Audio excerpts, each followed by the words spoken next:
How connected are you to your intuition? Do you trust the intuitive messages that are coming through, or does your self-doubt rear its ugly head, making you question your intuitive abilities? Or maybe you feel your intuition is out of control, causing you to become overwhelmed and confused about the messages coming through. Or maybe you're someone who feels you don't have any intuition at all, or that you're completely shut down and locked out in this area. So, whatever your issue is with your intuition, tonight we're going to be talking about the third eye and its role in the intuitive process. So, merry meet. I am Aislin. This is Ask Aislin. Tonight we're here talking about the third eye. So, welcome to those who are joining us. Saying hi to those I see in the chat. I don't see anybody in the chat yet, but I see some viewers here. So, if you're here live, say hi so I know that the microphone's working. I'm a little bit worried that it may not be working today. Um, so, I'm just going to dive right in. We have a lot to cover tonight. So, like I said, we are talking about the third eye, and this is the first of the energetic centers that is outside of the body. So, it is in the head, not in the actual body, right? And it's physically connected to the pineal gland. And this role of it in this placement of it in our head means it feels a bit different than some of the other chakras. It feels a little bit more connected to the things out there, which is exactly what it does. So Mary Meet, hi, I see Pamela's here. If anybody could just let me know the microphone is working, that would be really great. I'm not sure it's working today.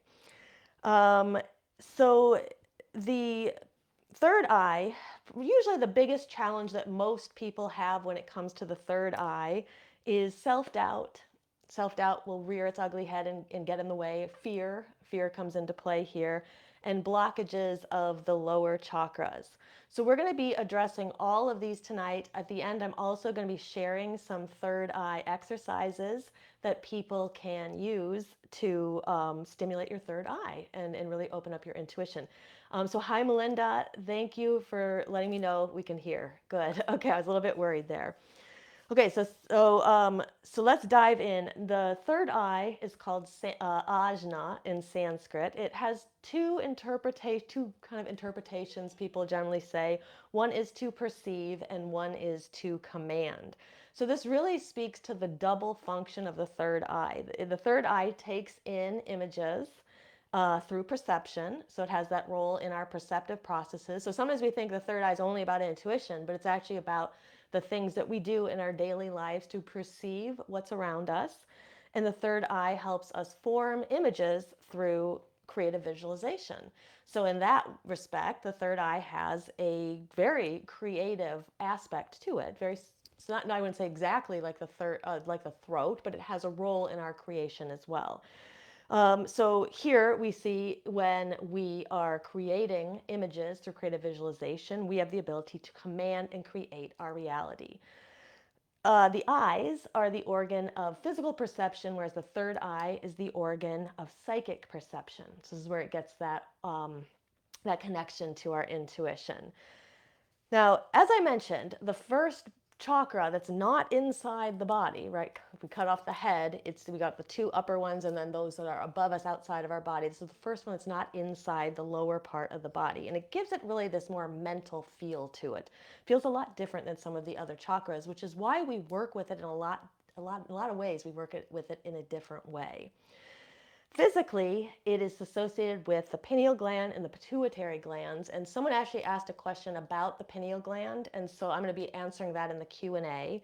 But the pineal gland, just briefly, the pineal gland is located in the center of the head, approximately eye level, so approximately where we would imagine the energetic location of the third eye would be. Now, it is possible that the pineal gland was once closer to the top of the head. And in fact, if you look at some reptiles still have the remnants of the third eye. So, for example, I have an iguana named Yoshi, and she has a little third eye on top of her head. And so, the reason for this in some species is to be able to perceive shadows and light and movement. And this would protect an animal from any kind of predator that was coming in from above. Now, there's also, from an evolutionary standpoint, the third eye actually develops in embryos as a third eye. that eventually degenerates into the pineal gland. So it's very, very interesting how it develops with the other two eyes and then degenerates into this gland that is, some say, our gateway out into the universe. So we ask that question: does this pineal gland have a mythic function to it, or a mystical function to it that lays dormant in many people? Even today, those who study the pineal gland don't know exactly how it works. We're learning more about it every day. What we do know is that it's responsible for melatonin production. And we do know that it's sensitive to light, just like the third eye that remains in some reptiles.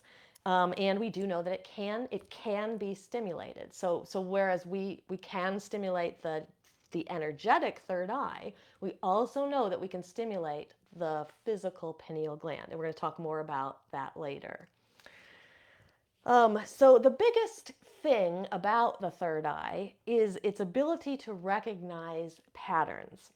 This truly is the core of intuition. I remember many, many years ago, I was listening to like a class on the third eye. And I remember the woman on intuition, in fact, she wasn't even talking about third eye. And I remember she talked about how intuition isn't really anything special. It's just simply our ability to recognize patterns when they're not as visible out in the open. That's really what we're doing when we intuit things.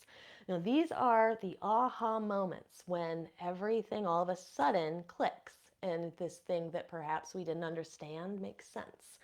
This is about us seeing the bigger picture. It's about us finding the deeper and inherent meanings in the things around us, not just what's on the surface.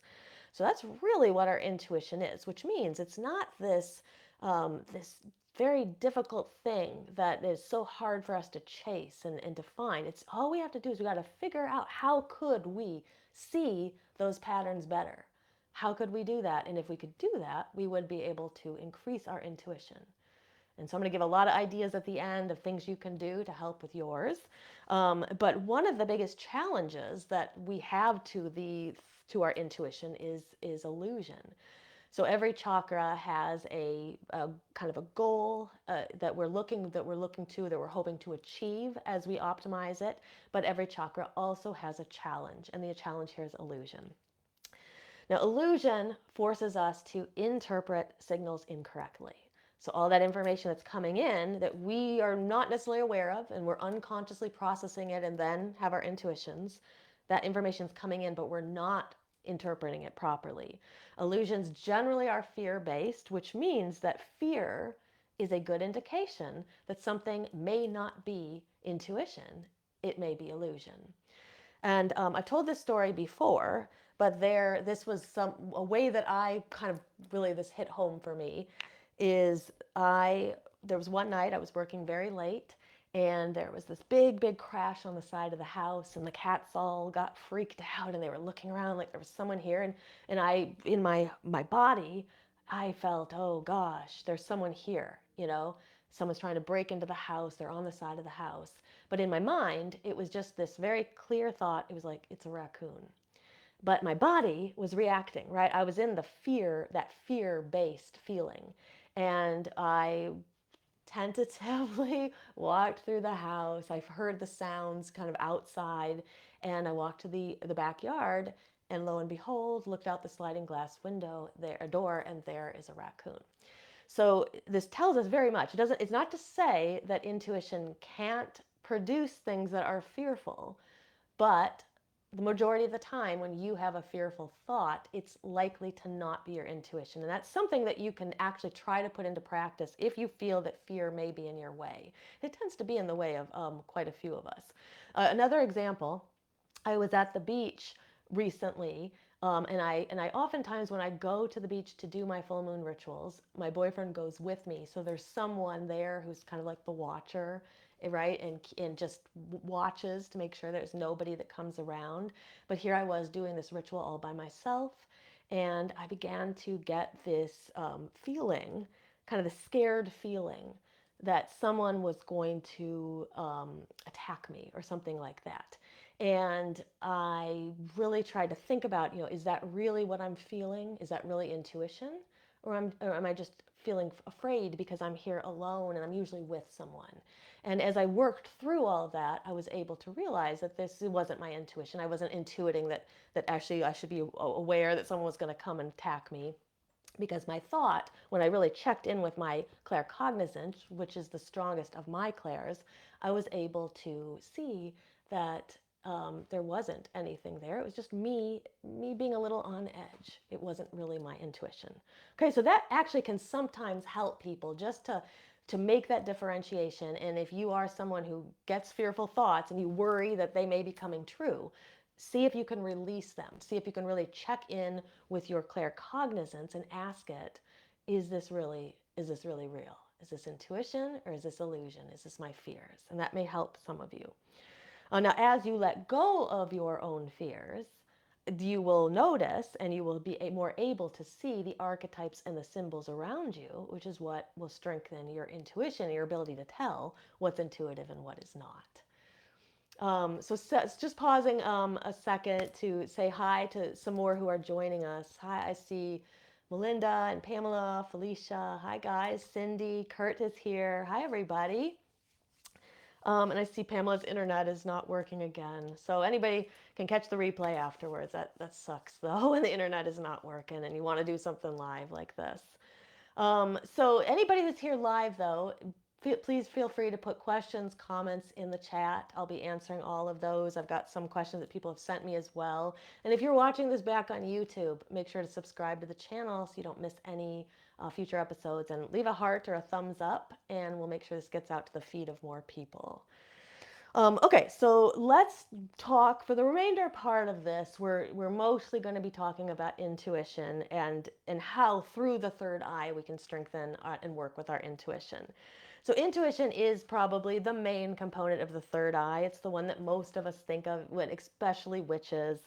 Um, the intuition is the unconscious recognition of patterns, like I mentioned before, and it does not usually behave according to will. And that is probably the most disappointing part for everybody. There are some people who are able to, through their will, use their intuition. But a lot of times the messages that come through, they come through at random times. We find that when we really try to force it, it doesn't come through. Our intuition appears to be more blocked. We have more difficulty with it when we force it. What it really requires is openness and receptivity. And so when we are forcing something or we're chasing something, we're the opposite of being open and receptive, right? Being open and receptive is about just being there, and like you're like a antenna, right? That you're receiving. You're not doing anything. So that's oftentimes why people will find that their intuition will come through. For example, like when they're running or when they're vacuuming or they're doing these like repetitive tasks that are quite mindless, or they allow the mind to kind of go on autopilot as the body just takes over. And when the mind lets go of kind of its shackles to everything around it, it becomes more receptive, it becomes more open. And that's why we find that those messages are more easily able to come through at that time. Now, our cultures, most of them, at least the ones here in the West, favor logic over intuition. And this is a big, big problem. And in a lot of ways can explain why so many people have trouble with their intuition. So most people, not those of us who are following groups like this, but most people suppress their intuition because it's just not really accepted in the culture, right? They're not even really doing it consciously. They just sort of repress it because it's not what the culture rewards, right? Or we very much reward people's logic. Now, those of us who don't suppress it, we're still affected by the fact that other people suppress it, because we're all connected to the collective unconscious. And so what that means is you can't help but be influenced by the beliefs of the collective. So if the beliefs of the collective are fear-based, we will have a bit of fear in us, regardless of what we do. if the thoughts of the collective believe that logic is more important than intuition, then somewhere in our unconscious, that belief exists as well. And so this is a big issue for us because these are unconscious processes that we aren't even aware are there. So what we can do is we can strengthen our own self-belief, which in turn strengthens the self-belief of the collective. I'm going to talk more about that later. But those who find that they do connect more to this, right, and are kind of wanting to work with their intuition, many people will notice that there's a time in their lives when we could say it's a spiritual awakening. Oftentimes it will be preceded by some kind of darkness or trauma or a dark night of the soul. And then the people will kind of have this spiritual awakening. And many times the intuition also gets strengthened at that time. Or if it doesn't, if the intuitive abilities don't just kind of turn on at that time, people start to think about working with their intuition, which I think is why we get so many questions about intuition, how to use the third eye, is because people are in this process. They're in this process of working towards their spiritual evolution. So of course this is going to come up, especially for those who are working with the chakra system. Eventually you just get to the third eye, and this is the one to work with. So like all of the chakras, our intuition can be, I don't want to say necessarily damaged, but can be, um, oh, I guess damage is the best word I can think of right now, but this is not to say it's irreversible. This can actually absolutely be changed. But our chakras can be damaged through trauma, and that just means it's like anything in the body, right? We have some damage to the physical body. It absolutely can heal, but we're going to need to put some work into it. If we have some damage to the energetic body, it absolutely can heal, but we're going to have to put some work into it. So the same thing goes here. Now, when we have a lot of trauma, especially if that trauma causes us to repress memories of any kind or repress the things that happen to us, we will find that that will lower the energy of the third eye. We'll find that we have deficient third eye energy. Now, the reason for this is that the energy of the third eye is now being used to suppress memories rather than to be open and receiving. So it doesn't mean that there isn't some energy to kind of receive messages, but it means that not all of our energy is there for that. Now, as children, we're also taught by those around us to distrust our intuition. So maybe you are one of the lucky ones who had a family who encouraged your abilities. If you had them, if you displayed them when you were younger, maybe you were somebody whose intuition was encouraged. But for a lot of us, it wasn't. And we were taught that the things that we were experiencing or seeing or feeling were not real. And when that happens, we're little and we don't have somebody there to tell us that it's okay, to tell us how to develop all of this. And so we don't have any other choice but to kind of let this fall to the wayside. So I know that this is something that I definitely experienced. And I felt a lot as a kid. I had a lot of intuition coming through. And I was born into a family that really didn't, number one, it didn't express any emotions very much.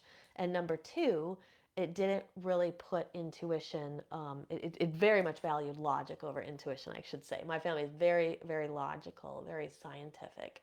And so that dampens these abilities in people. And so I'll tell a bit more about my own story later and how my intuition really, really opened up. But for now, why don't we talk about how will a person know if the energy of their third eye is deficient or if it's excessive? Okay, so when we talk about open and closed chakras, I've said this before and it's always worth saying again, because a lot of people kind of wrote in and asked questions about like opening or closing chakras or saying my third eye is completely closed and all of this. And the way that our energy works is there's never going to be a chakra that is completely closed. So if someone tells you that from the perspective of the East, which is where all of this comes from, there is no such thing as a completely closed chakra. Now we can have chakras that are blocked, they have blockages in them, but they still have some energy going through them. So the analogy of the stream is the perfect example. You throw a little pebble into a stream, the water will divert around it a little bit, right? You throw a really big stone or a big boulder into the stream, and the water will have only a little bit of space to go through it, but it's still flowing, right? But we're really never going to see a full blockage here. So when people say my third eye is completely closed, what they really mean is that I have a lot of blockages in my third eye, or what they also may mean is they actually have a lot of blockages in the lower chakras and they just don't know it. And we're going to talk about that as well. Um, but how would we know if we had deficient energy? So instead of saying closed, let's say deficient energy. So how would we know that a person had deficient energy in this center? So the one thing would be perhaps not being able to really imagine life any other way. So if you kind of look to the future and you find it very hard to imagine anything other than what's in front of you, uh, that can be a sign that you have deficient energy in the third eye.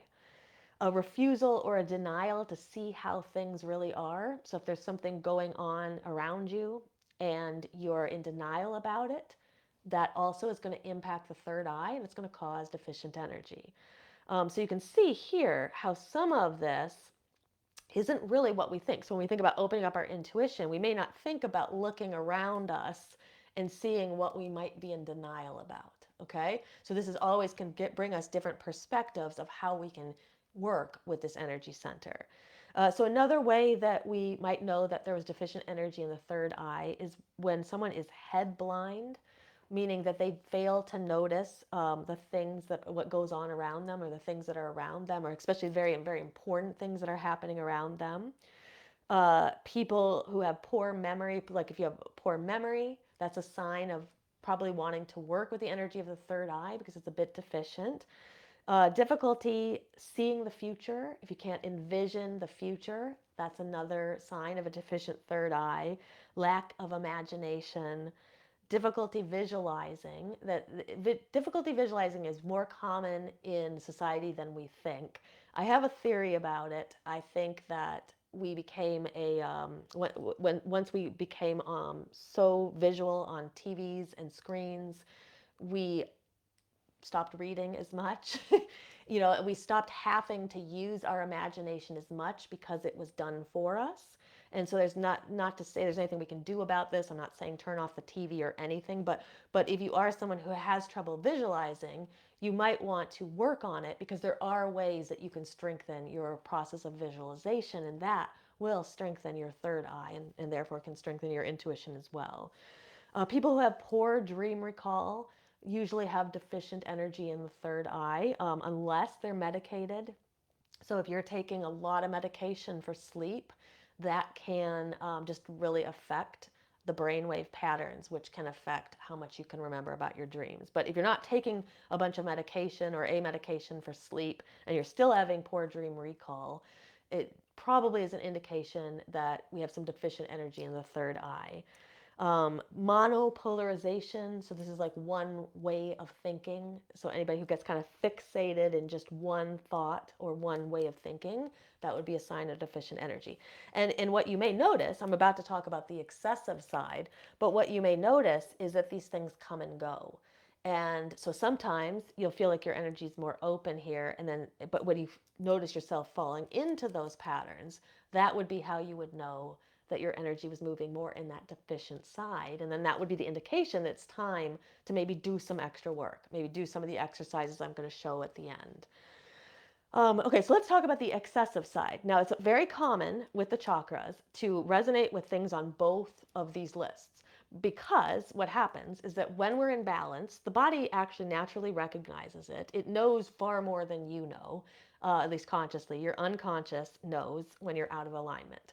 And so what it's going to do is, if it notices that you're more on the deficient side, it's going to try to compensate, and it may move to the excessive side. So it's very common for you to recognize yourself on both of these lists.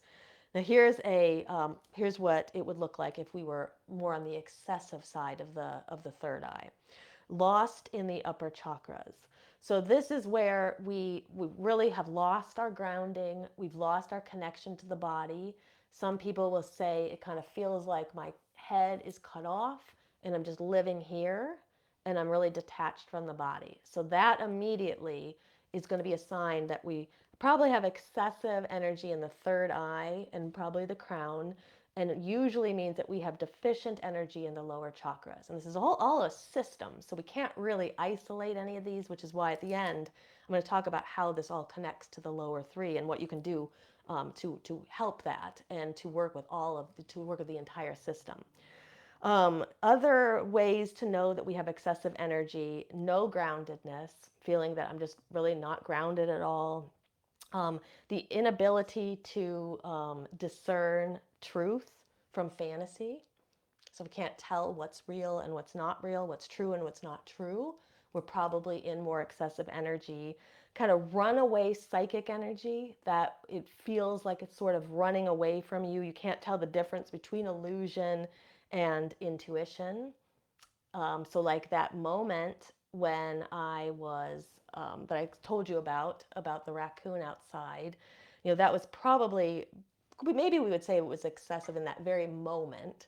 But if it was somebody who that was happening to a lot, right, and they weren't able to tell the difference, then I would say definitely we probably have some excessive energy here. Um, People who have excessive energy also think everything is a sign. So yes, the universe communicates with us, but not everything around us is a sign. So if we can't tell what's the sign and what's not the sign, that would be excessive energy. Hallucinations and delusions will fall into this category.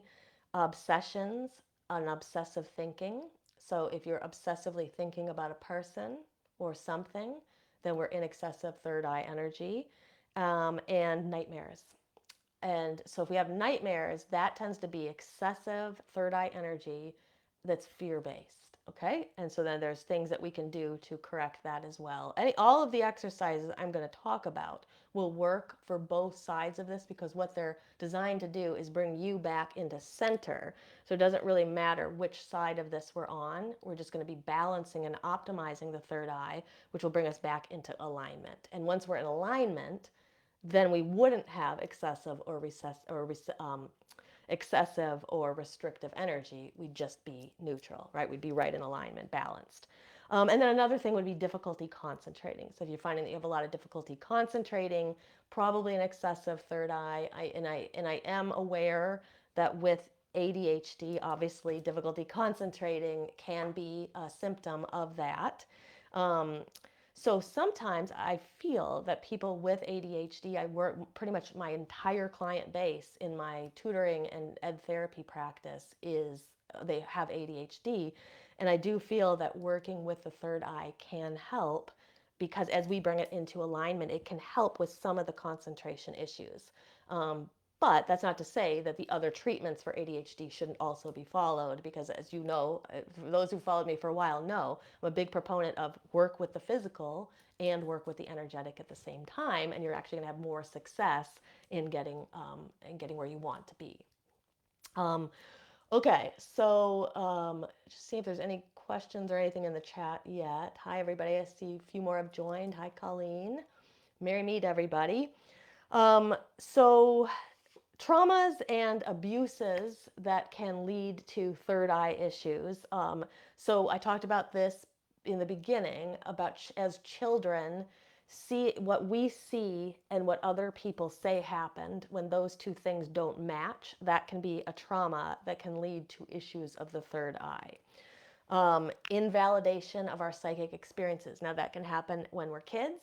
That can also happen as adults. So if you're somebody who's trying to work on your intuition and there's someone around you who's invalidating it, I would suggest don't talk to that person about intuition. Not everybody needs to be on the same page with you. Not everybody needs to be studying it or in the same place. And if you find that people that you are around, they're just not helpful for what you're doing, the kind of work you're doing, it doesn't mean you can't have them in your life. You just don't talk to them about these things.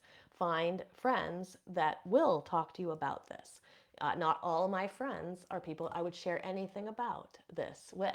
But I have some select ones that I know that I could call them up. And when I have kind of intuitive experiences, or I wonder if what I experienced was intuitive, I know the right people to call. And there's also groups like our Body Mind Witchcraft group and our Shadow Seekers membership, where you can come in. There's like-minded souls who will talk about this all day long with you.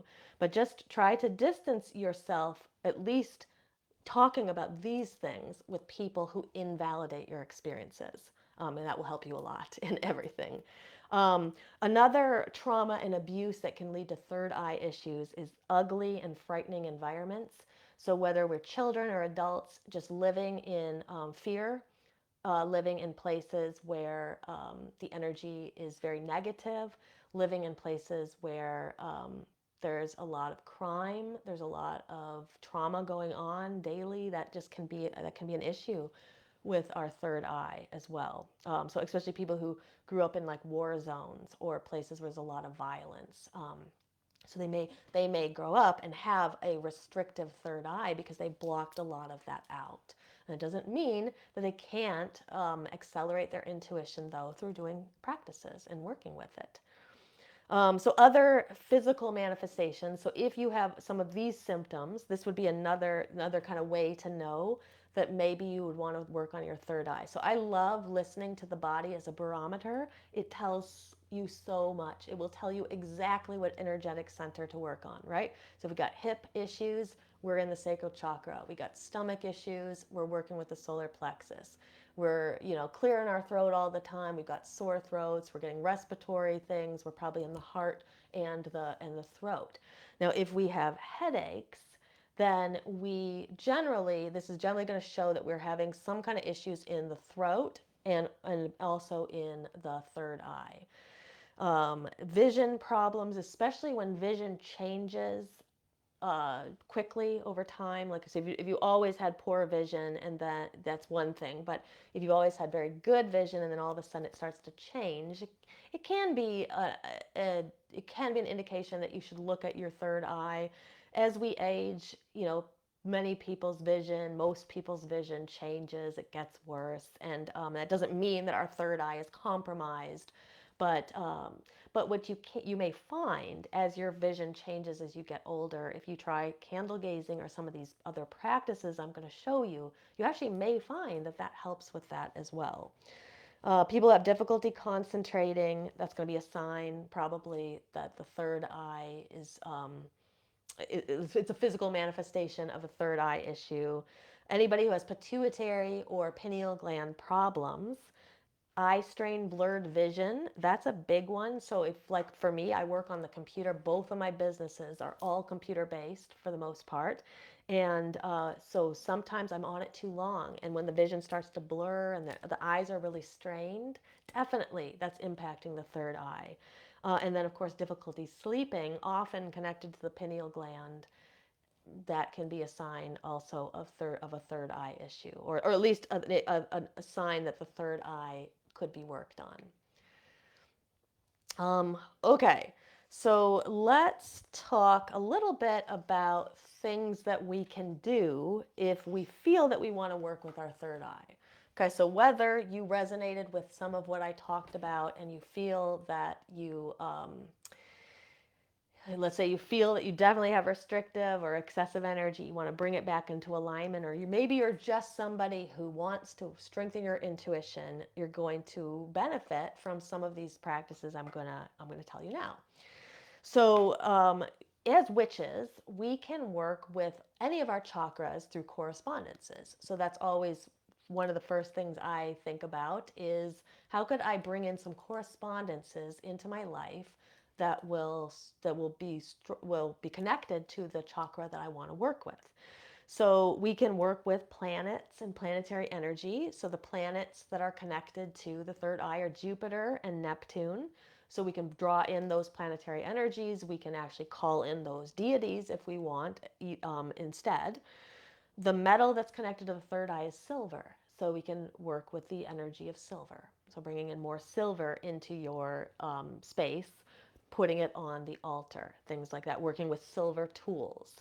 We can burn incense connected to the third eye, like mugwort, star anise, acacia, or saffron. And I will say about mugwort is that they sell like mugwort sticks, which are similar to like a sage stick, but it's mugwort, and you can get it at places like I saw it at Rose Mountain or Mountain Rose Herbs. They sell them, but you can find them other places, and you can basically cleanse the space with mugwort, And that can actually be a really interesting practice to use before meditating. So we'll often use sage, right? Or some kind of a cleansing and clearing herb, and that's great. And you could do that too, or first, and then you can follow it with the mugwort. And then it's very interesting to see what happens then when you try to meditate in that space, or you do some of the exercises I'm going to show you, and then see how that affects your third eye. Minerals that you can work with tend to have blue, dark blue colors or violet colors. Iolite is one of my favorites for the third eye. I love iolite. Lapis is a great one because it connects to the throat and the third eye. So if you want to work with both, you can get lapis. Sapphire, that's another that connects to the third eye and the throat. Kyanite, I love kyanite. Blue kyanite, very great for the third eye. Sodalite, a more affordable version, alternative to lapis, and amethyst, one of my favorites for the third eye and also connects to the crown. So if you want to do third eye and crown, then I would get amethyst. So we can work with those stones. You can wear them in jewelry. That's one of the easiest things to do because it keeps it close to the skin. Or you can put them on your altar. I like to sleep with them under my pillow. I like to lay down and meditate, and I put the stones on various parts of the body. I've been doing a lot of sacral chakra work, so I've been putting things down here, like near my womb. But you can, if you're working with the third eye, you can put a piece of it on your third eye and lay back and meditate. Or try some of these exercises. We can work with deities. So they're usually the deities for each of the chakras are divided into the Hindu pantheon and all other pantheons. That just is because the chakra system comes from India. So the deities of the Hindu pantheon that are connected to the third eye are Shakti, Hakini. Hakini, I'm going to show you a mudra later called the Hakini mudra, which is very good for the third eye. There is also a goddess called Paramasiva or Paramashiva, and that is another deity of. I'm sorry, it's a god. It's a form of Shiva. I'm having eye issues, and it's hard for me to read some of this sometimes too on my notes. And Krishna is always connected to not only the third eye but also the crown. Now, other pantheons, deities that to work with for your intuition and your third eye. Hecate, a great one for this. Isis, always a very good one for the third eye. And Iris, the Greek goddess of rainbows, very good. Morpheus is a Greek god of sleep and dreams, so he's a good one to work with. Trying to think of some other ones. We actually, in our Shadow Seekers group, we actually worked with Coventina as well. So that is, you can work with her for the third eye, or for the throat chakra, but also for the third eye. Okay, so let's talk about some other things that we can do. So besides bringing in correspondences, and by the way, with any of those correspondences, you could set up an altar. If you're working with your third eye, you could set up an altar for your third eye or bring elements onto it for the third eye. Or you could bring some of what I talked about with those correspondences into your rituals, and that will also help stimulate your third eye. Now, as far as things to do, I wanted to share a few things with you, and then I'll open it up for some questions. So one of the things that can be very good for your third eye is yogic eye exercises. So yogic eye exercises are pretty simple, and so generally what you do is um, you'll start with the eyes at center, and then what you're going to do is you're going to move your eyes into a variety of different positions, and we're going to do you would do a couple rounds of that. And so the first thing you would do is usually like look up with your eyes, and then you look down. And what you want to do is resist moving your head at all, so you don't want to go like that or like that. You just really want to focus on this being your eyes. So you look up and then down and then up and then down. And you do that 2 or 3 times, and then you're going to move to right and then left. And again, resist the urge to move the head in any way. This is all the eyes, right and left, right and left. You can do that for 2 or 3 times. And then you will look up to the right corner and down to the left corner. So upper right, lower left, upper right, lower left, and then you would do that for 2 or 3 times. And again, resisting the urge to move the head in any way, and then you'll look up to upper left, lower right, upper left, lower right, and you do that 2 or 3 times, and you repeat it. So you're going to go up, down again, right, left again, upper right, lower left, upper right, lower left, and then upper left, lower right, upper left, lower right. And then when you're done with that, 2 rounds of that, rub your hands together and build up some heat here, some kinetic energy. And then you place your hands on your eyes, and then just let the warmth just kind of radiate into your eyes. And it's just like a little tiny rest for a moment, and then you take that away, and then you repeat that again. So then I would do another round, full round of that. So those are yogic eye exercises. There are others that you can try, but that's a pretty simple set. And what you may notice when you do it is that you may feel some tension and some pressure in the third eye, in your forehead, and that's normal. And it's a sign that you're doing something. And if you don't feel that, that's okay too. Not everyone feels the energy the same way. And if you don't feel it, it doesn't mean that anything's wrong or it's not working for you. It's just some people are a little more sensitive to feeling it, but it doesn't mean that it's not working. Okay, so I suggest trying those exercises, and that can be really, really helpful. Another thing, so I mentioned I was going to show the Hakini mudra. So another thing you can do is like the Hakini mudra. So mudras are hand gestures most of the time, but they're that change the energetic composition of your body. And so many people know some simple ones where you just take your thumb to your um, ring finger and you meditate. That's very good for opening up the crown chakra. It's very relaxing too and kind of connects us to the universe. But the Hakini mudra will stimulate your third eye. And so what you do is you just take all your fingers and then you just bring them together so that the middle fingers touch, ring fingers touch, pinkies touch, pointers touch, and the thumbs touch. And you can meditate with this mudra, because this mudra is immediately stimulating your third eye just by doing it, just like this. But if you meditate with this, or perhaps you do some of the exercises with this, you're adding this extra layer because you're stimulating your third eye chakra this way. So very nice. So other things that you can try are some. I'm going to tell those at the end. But another thing I would try is to consider where you're at with the rest of your chakra system. So something that people will often say who really understand the chakras and who teach them regularly, they'll tell you, and this is something that Anadia Judith says as well, is that a lot of people who think they have third eye problems, they don't really have third eye blockages. What they have is they have some blocked energy in the lower chakras that they're not really aware of, or maybe they are aware of and it's just not being addressed. And then they just need to stimulate the third eye. So what they really need to do is they need to focus below it.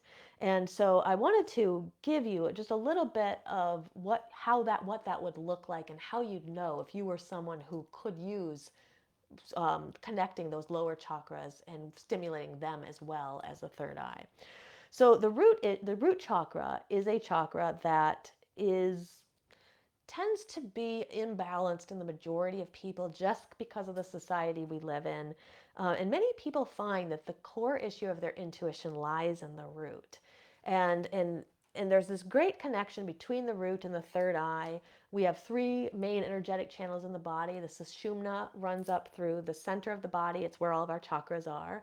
And then we have the Ida and the Pingala. The Ida is the feminine energy channel, and the Pingala is the masculine energy channel. And they interweave around the sushumna, but they meet in 2 places. They meet in the root and they meet in the third eye, which means that they're intimately connected, the third eye and the root, intimately connected chakras, even though they're pretty far apart, right?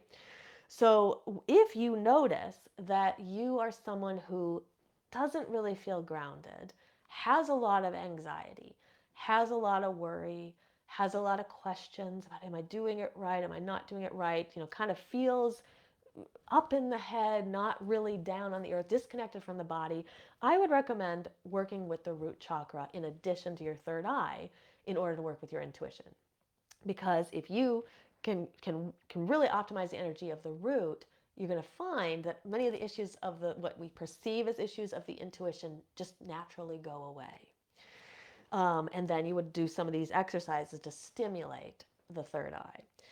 Now, if you are someone who feels that you have a lot of emotions, maybe you have a lot of a runaway emotional energy that's getting in the way of your intuition, or you have a lot of dark and depressing feelings, or your feelings are like all over the place, you will likely benefit from working with your sacral chakra. Your sacral chakra is all about your emotions, and if we are somebody who can't really get those under control, or we're having emotional states that we don't want to be having, that's a sign that we want to work with our sacral chakra. And those people will often find is that if they work with the sacral chakra and the third eye, we'll start working with the sacral chakra, and many of what they thought were problems of their intuition, all that starts to go away. And then you stimulate your third eye to further that development. And it's okay too. You may find that it's the root and the sacral chakra, and you need both of them. And then there's some people who find that it's really about their belief. So they have things coming through, but they're doubting, they're questioning it all the time. And for those people who have trouble trusting their intuition, for them, it's can work with the solar plexus. And working with the solar plexus enough, spend some time working on it. They may find that what they perceive as intuitive problems are not there anymore because they're getting rid of them through working with the solar plexus. Now, you may be somebody who needs to work on all three. I am. And so there's no shame in it. Most of us need to work with most of our chakras. It's not something that we just do a little bit and it's good, I've done it. It's just like you need to exercise your body. You can't exercise for a couple months and, oh, I did exercise, right? Exercise is something for a lifetime. Working with the chakras and the energy is something for a lifetime. So don't get don't feel bad about it when I'm saying all this, you're like, oh, I need that one and that one and that one. I do too. I absolutely do. I work with all of my chakras, and I use my body as a barometer to determine which ones to work on and which ones to focus on the most at any given time. Okay, so what I'm going to do before we go to the Q&A, I'm going to end just with a couple of um, exercises that I wanted to share with you. And for those who really become interested in this, I recommend checking out our Shadow Seekers membership. I'll talk a little bit more about it after this, but we have videos in the membership that shows you how to do all of these things. So sometimes it's a little hard to put them into practice when someone's just explaining them, but you absolutely can take what I'm about to give you and you can do this on your own. Okay, so the first, so these are 4 meditative gazes that people can use to stimulate the third eye and a lot of times the crown as well. So the first one is called the third eye point. So what you do in the third eye point is you close your eyes and then you have to think about where the third eye is located, right? It's not located where you're just staring straight ahead. It's located right up here at the forehead. And so what you'll do is you'll close your eyes and then use your internal gaze to look up into the center, okay, where you would imagine the third eye to be.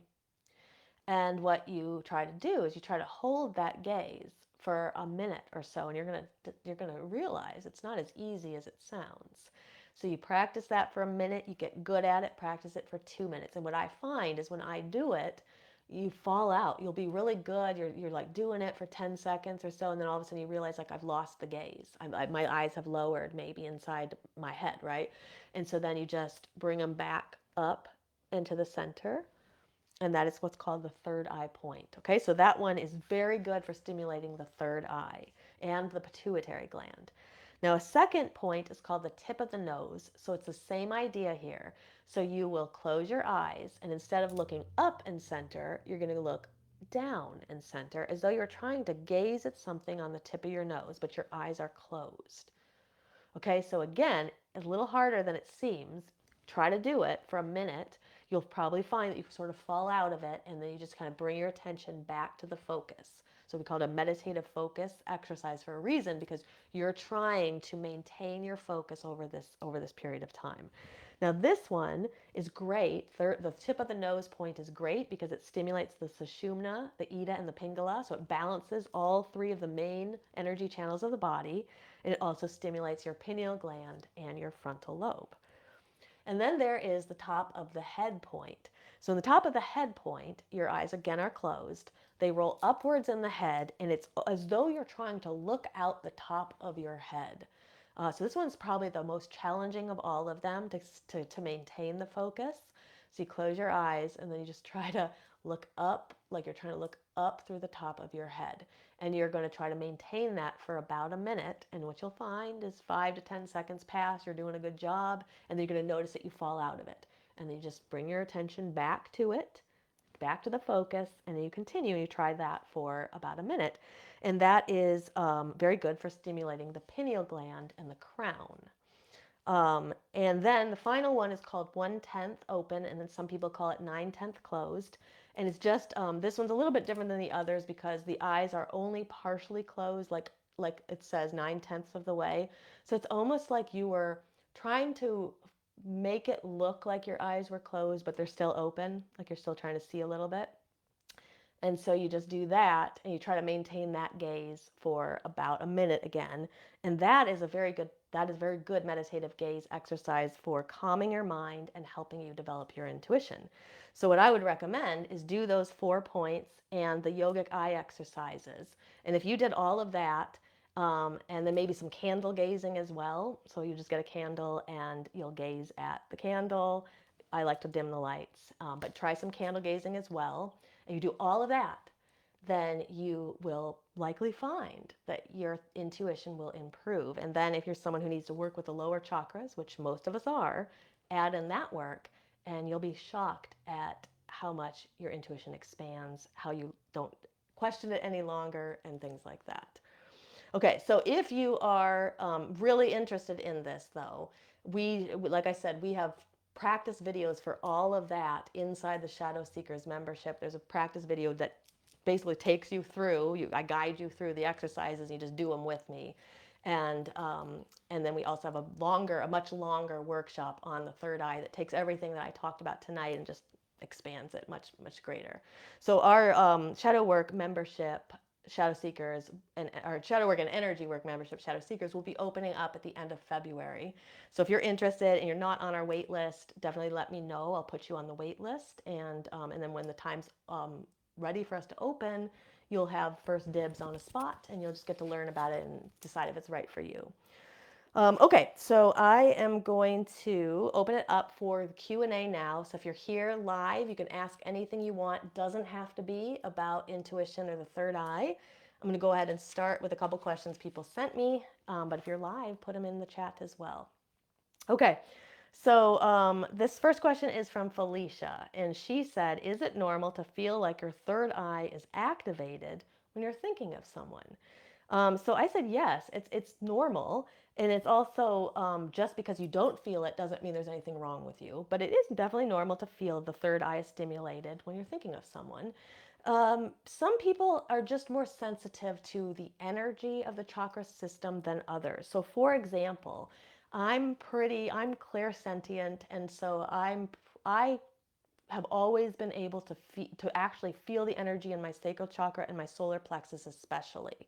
But I definitely feel kind of energy in the third eye. And so I think that's what Felicia is experiencing. She's just feeling the energy as that chakra is stimulated, because thought is stimulating the third eye. Every time we think, that is part of the third eye as well. The third eye isn't just about our intuition. It can be about mundane things as well, like thinking. So like I said, you're probably just a little bit more sensitive in that area, and so that to me seems normal and natural. But I do want to say it's important for those who are listening to this to note that if you don't feel anything there, when you're thinking you don't feel your third eye being stimulated, there's nothing wrong with you in any way, okay? In it for any chakra in any way, if you don't necessarily feel it physically. Okay, so the next question is from Karen. She said, I was told that I have a large third eye.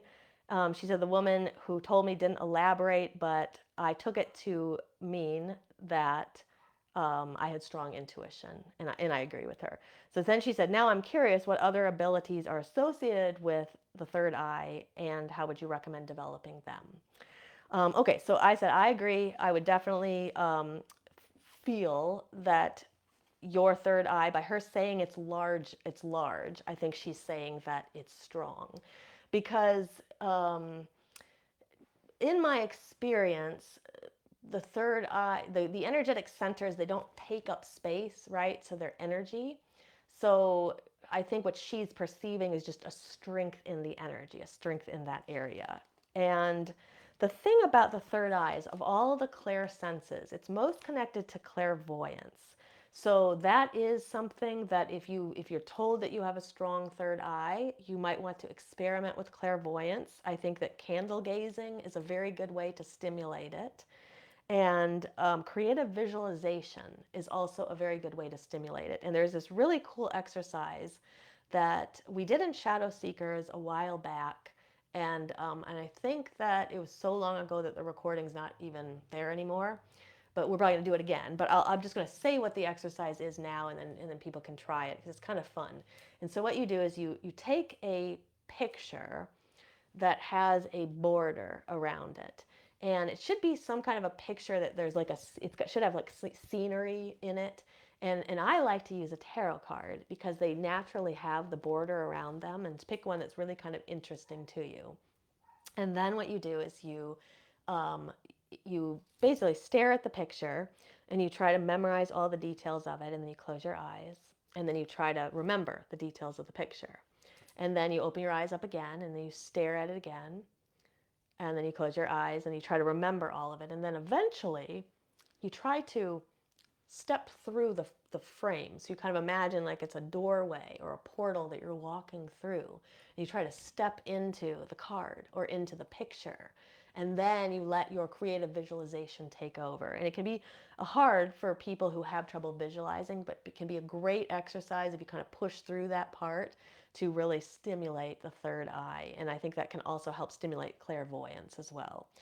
And I also wrote here, try to visualize what you would like to draw from a deck. So that's another experiment I like to do. I take a deck of tarot cards or oracle cards or symbol cards, and I try to visualize the one that I want and just very strongly visualize it, and then see if you can pull that card after a couple of tries. Sometimes you can do it after the first one. Sometimes it's hard and you can't do it at all. But if you keep trying it, that exercise can also stimulate your clairvoyance. And then any of the Kundalini meditative gaze exercises I mentioned, the yogic eye exercises, all of that would also be great for you, because you could strengthen that third eye that you already know is strong. Okay, so next up, Tanessa asked about the pineal gland. So she said, everything I've read lately says over 40 years old, your pineal gland has hardened completely and may never open unless you do some serious detox of calcium. What do you think about this? Okay, so I have some thoughts that may be unpopular because I don't actually, I agree with the science here that we know that through aging, the pineal gland does calcify. But to say that over 40, it's completely hardened, and then by saying it may never open again, I assume you mean the third eye. So that would mean that the third eye was completely closed. Unless you did this detox. I think that anybody who's saying that, I would be cautious, because they may be trying to sell you something, a detox program. I don't think detoxing is bad, but we do know that the third eye, the pineal gland calcifies. But let's remember that the pineal gland and the third eye are not the same thing. The pineal gland is a physical organ, right? But the third eye is energetic center. So just because the pineal gland is calcified, and it's true, they say that in about 60% of people, it becomes calcified at some point. But if that were really true, that the pineal gland calcification led to third eye and an inability to open the third eye and use your intuition, that would be like saying that everybody over 40 can't have any intuition. And that's puzzling to me, because a lot of people I've talked to, their intuition gets better after they get as they age. So really think about it. Like as people transition in their lives, and they transition into that, like for women, the crone stage, right? That's the stage of great wisdom. In Chinese medicine, they even talk about like when, and this is from a woman's perspective, but when women go through menopause and the energy is no longer used to, to stimulate the ovaries and everything, that energy is moved upwards in the body and it's used to open up the intuition. So to me, to say that calcified pineal gland is causing problems of intuition is just crazy, because it's not, it doesn't resonate with my experience or the experience of most of the people I know. Like the witches I know don't feel like their intuition is closed and completely blocked. They feel like it's opening. And it's my own experience. After 40, that's when mine blew open. So while I do agree that the pineal gland calcifies, it may just be a factor of aging. It could explain why the circadian rhythms get kind of thrown off in older people and they have trouble sleeping. Maybe they need supplementation of melatonin, maybe they need to decalcify or something, but I don't think that has to directly mean that these people can't use their intuition any longer, or that it's completely blocked or unable to open. Okay, so I hope that helps in that question. Next question is from Kim. And I see it going long here. I just got a couple questions left. Okay, so Kim said, can you really control how your third eye opens and closes, or just influence it by choosing higher vibrational things? She said, I guess, which is it? Does it activate? I think she means, does the third eye activate to help us raise our consciousness, or do we activate it by raising our consciousness? So which is it, the chicken or the egg? Great question. Very interesting one to think about, right? So like the chicken and the egg, which one comes first? Okay, so I think that what I wrote here is, the fact that we're even asking the question shows our connection to the linear thinking of this plane. But that's not really the plane where intuition takes place. It doesn't take place in the three-dimensional world. It takes place outside of that, right outside of space and time. And in the linear perspective, one thing leads to another, so we're always looking for the cause and for the effect.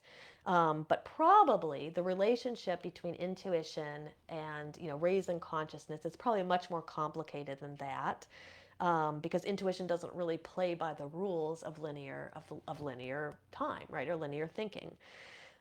So there are absolutely ways to stimulate the third eye. So just like I mentioned, we can do the yogic eye exercises, we can do those meditative focus exercises, but you can also learn to turn it down and turn it up.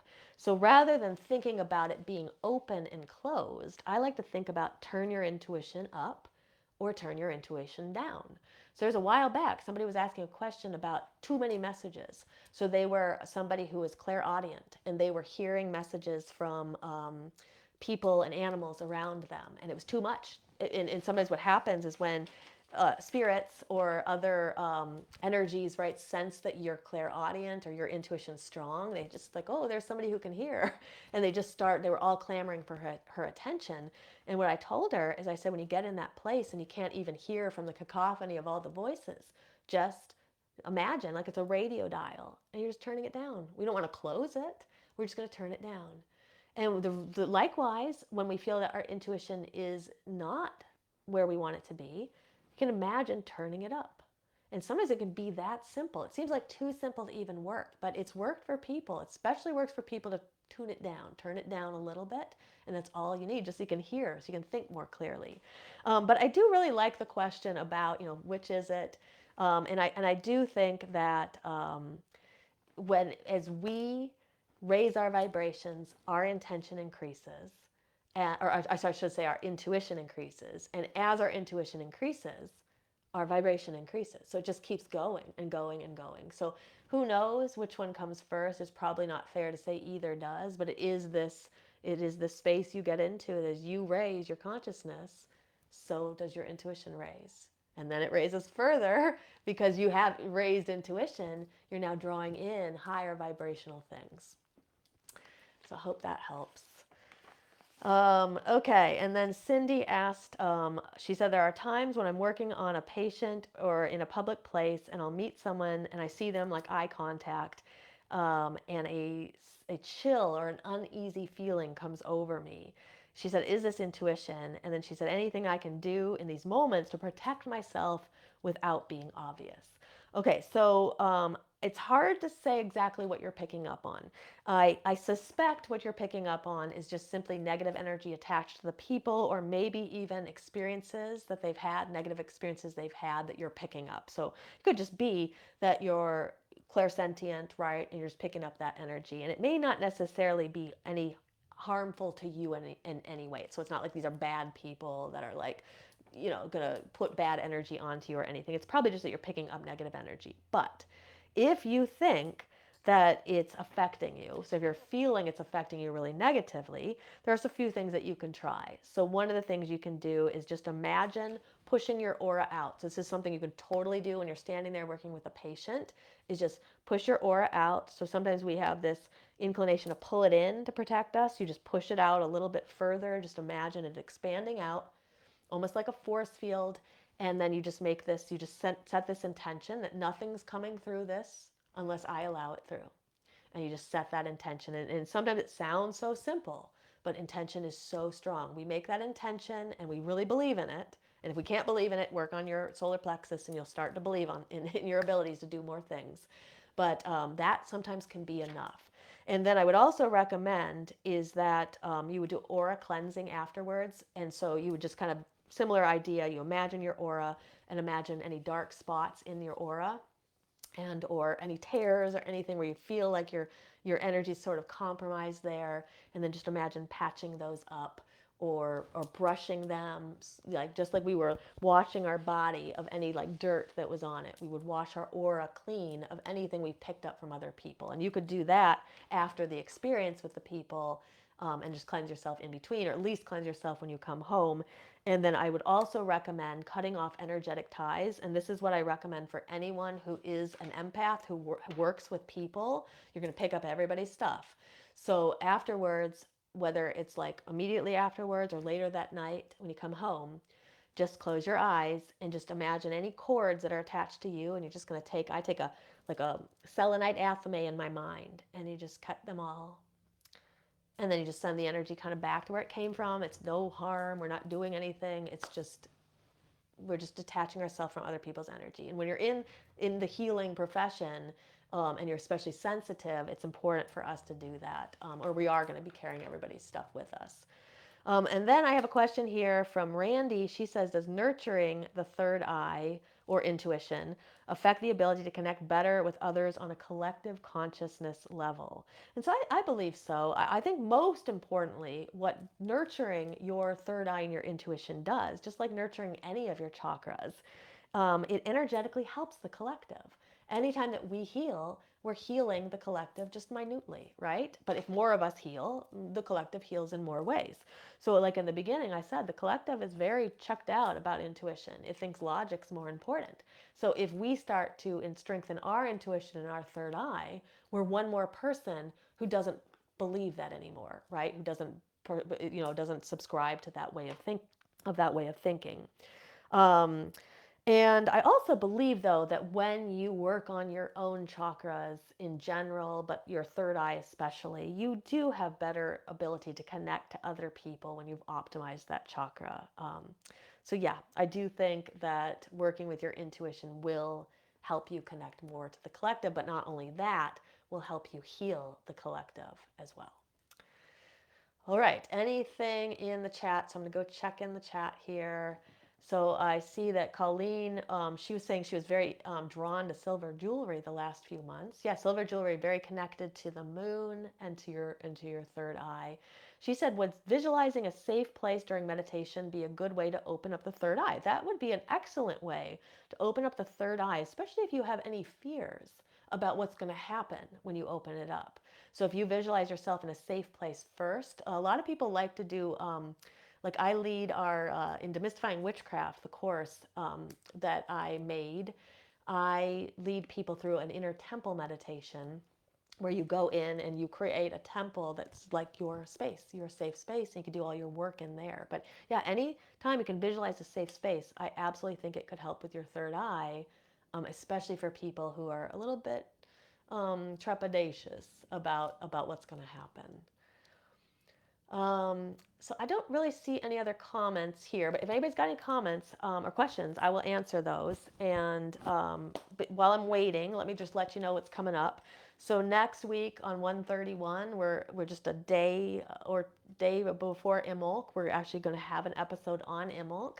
So I'll share with you some things you can do to celebrate the holiday. It's one of my favorite Sabbats, especially when I lived in Boston, where it's all cold and dark around this time of year, and it just feels like the winter is unending. Imbolc has always been one of my favorite holidays, favorite Sabbats, to just bring in that light and inspiration. And then, if you want to join us for our Coven of Midnight's Flame Imbolc ritual on February 3rd, that's when we're going to be having it. So look, by the end of this week, we'll have some more information out in the group about how you can join us. You can get a virtual ticket to that ritual for as low as $1 donation. Those of you who are in the Shadow Seekers membership, you guys have free tickets to that as well. And so that Imbolc ritual, we are going to be taking elemental vows, it's such a great ritual. This is actually one of our most popular rituals that we've ever done. And we'll take elemental vows, and we're going to basically take a vow to each of the elements in ways that we want to basically balance ourselves through the elements for the remainder of the cycle. So it's just a really fun ritual, and everybody comes away with a lot of insight. And then at the end of February, our Shadow Seekers membership is opening up. So for those who want to take this kind of stuff to a deeper level, your shadow work and your energy work, we will be opening up for new members. If you're not already on the waiting list, let me know. I'll put you on it. That way you'll be the first to get the information and the first to be offered a spot. And then I also do have my course, Demystifying Witchcraft.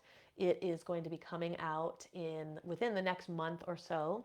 It's a self-paced 13-module course on all the principles and foundations of witchcraft.